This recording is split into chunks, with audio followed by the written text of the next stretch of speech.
livro de Judas, capítulo 1, do versículo 1 ao 14.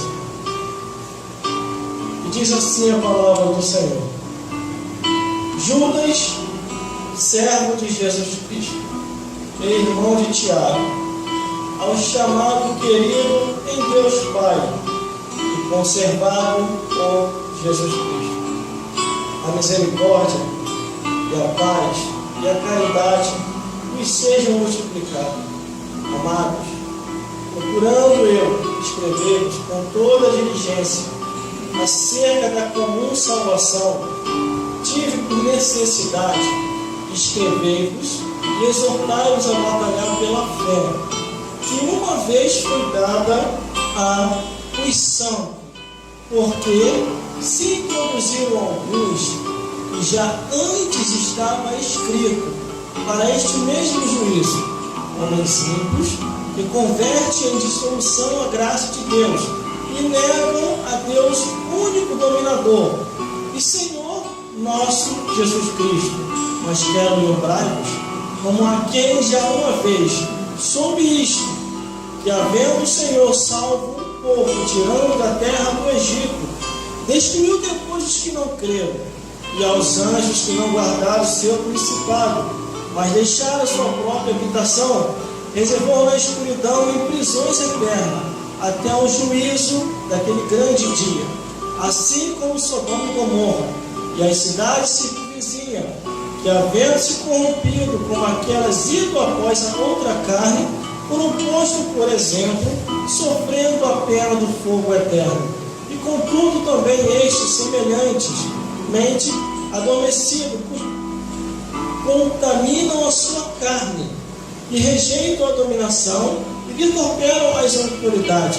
Mas o arcanjo Miguel, quando contendia com o diabo a disputa a respeito do corpo de Moisés, não ousou pronunciar juízo de maldição contra ele, mas disse: o Senhor te repreenda.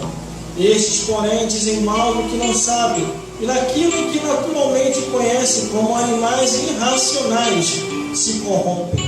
Ai deles, porque entraram pelo caminho de Caim, e foram levados pelo engano do prêmio de Balaão, e perecerão na contradição do Corá.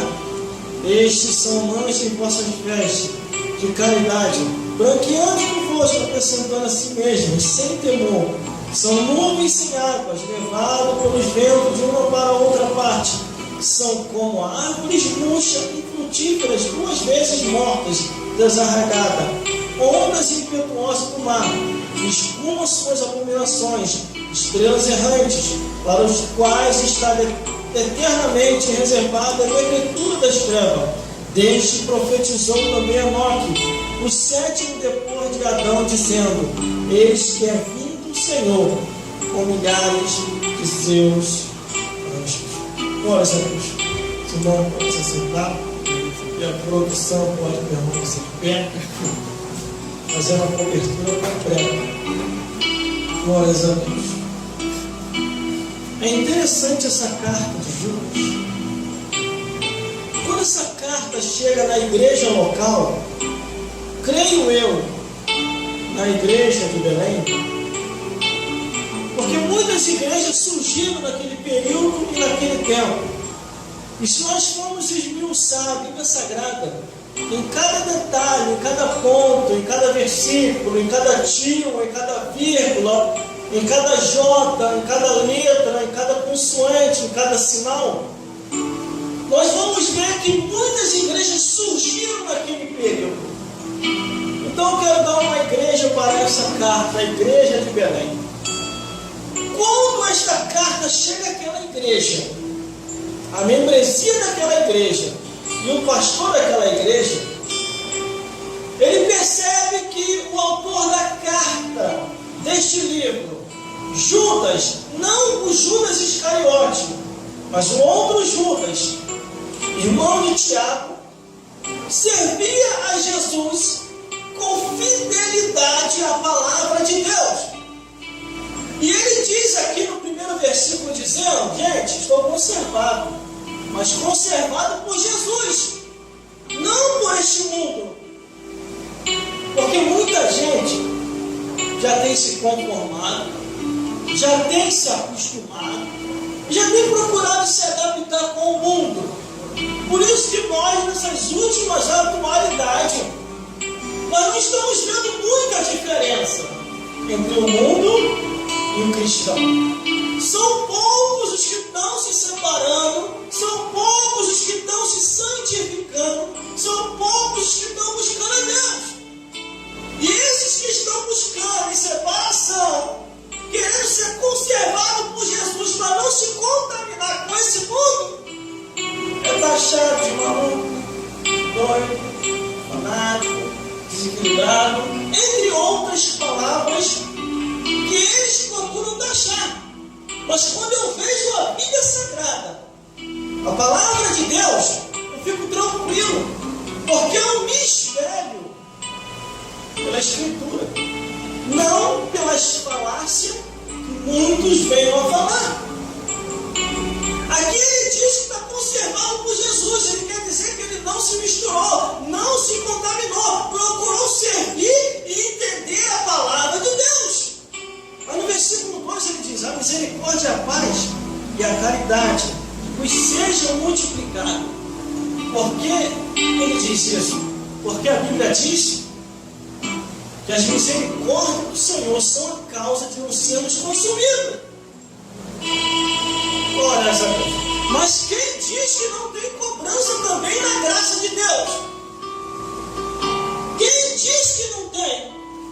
Avaliando e analisando a Bíblia Sagrada, se vocês usar não só no Antigo Testamento, mas no Novo, você observa que na época da graça, Jesus cobrou Ananias e Safira por ter sido infiel na sua oferta e tentando enganar os apóstolos e acabando pecando contra o Espírito Santo.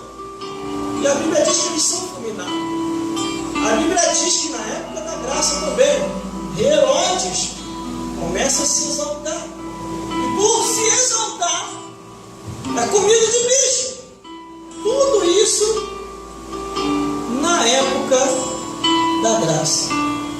Então, na época da graça também, é época de vigilância, é época de perseverança, é época de não ir pelo que os outros dizem, mas ir pelo que a palavra nos ensina.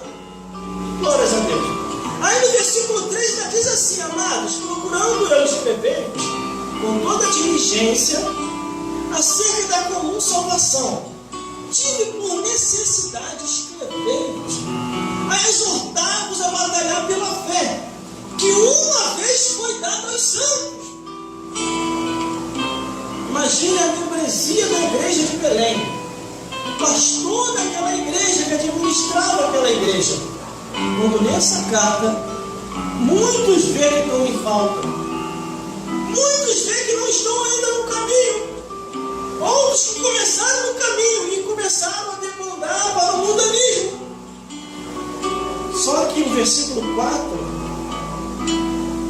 já começa a nos alertar por que a igreja começou a naufragar.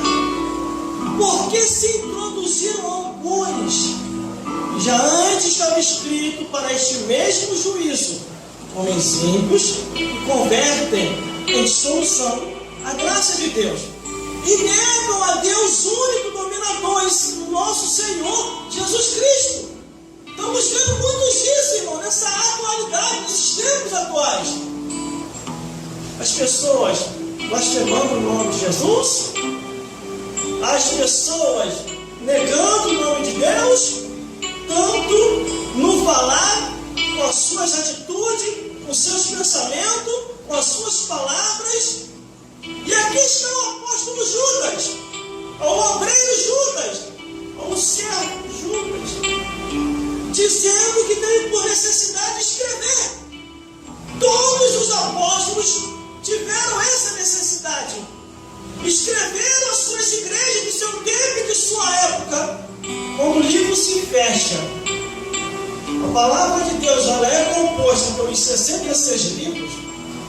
Está aqui, escrito tudo que nós